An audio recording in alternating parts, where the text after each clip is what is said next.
Kia ora, Margaret Laskin-Carl. I can't not acknowledge the fact that in a allocated 2-hour debate on education, there is no representative from the Department of Education here.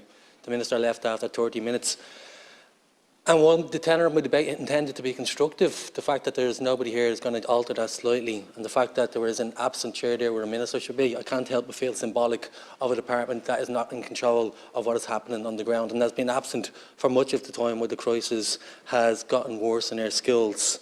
And I wanted to come in here and be constructive, but I can't help but also channel the anger of the teaching community, the principals, the teachers, the SNAs, the parents who have contacted me daily and others around the chamber from opposition and government alike, expressing fear, expressing frustration, and that needs to be brought to the fore here tonight. And I think it's lamentable that the Minister has left after 30 minutes.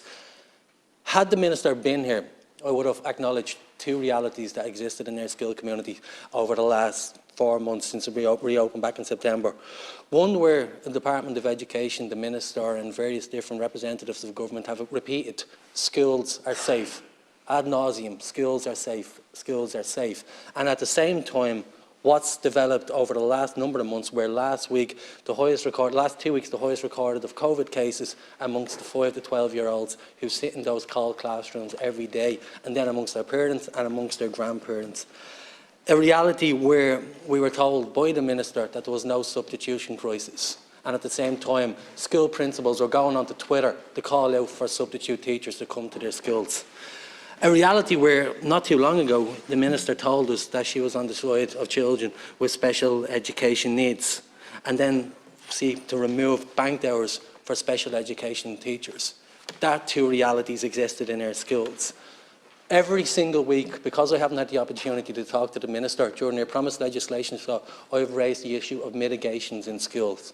And it has been slow and it's been an arduous process to bring it to even where we are now, where we have a fund, and I acknowledge the fact that there has been an increase in the essentials small budget workforce funds, but it's still not for HEPA filters. And even it's not directly for HEPA filters. So we have a scenario in our schools where the essential grant scheme has been increased, doubled to 45 million.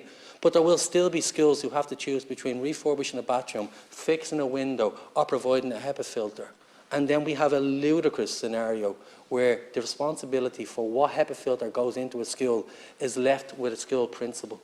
School principals are already cut to the bone in terms of the work we've been asked to do. If you read the Minister's comments today, they've been left in charge of antigen testing, source and substitute teachers, dealing with incredibly low morale in school, and the panic of the parents and guardians alike. And now we get a budget for essential air filtration devices, and it's left the school principals to source them, to go online and become an expertise in terms of where these air filtration devices can be purchased. The Taoiseach last week said they'd cost between €1,400 and €1,700. Others are saying that they're buying them for €120.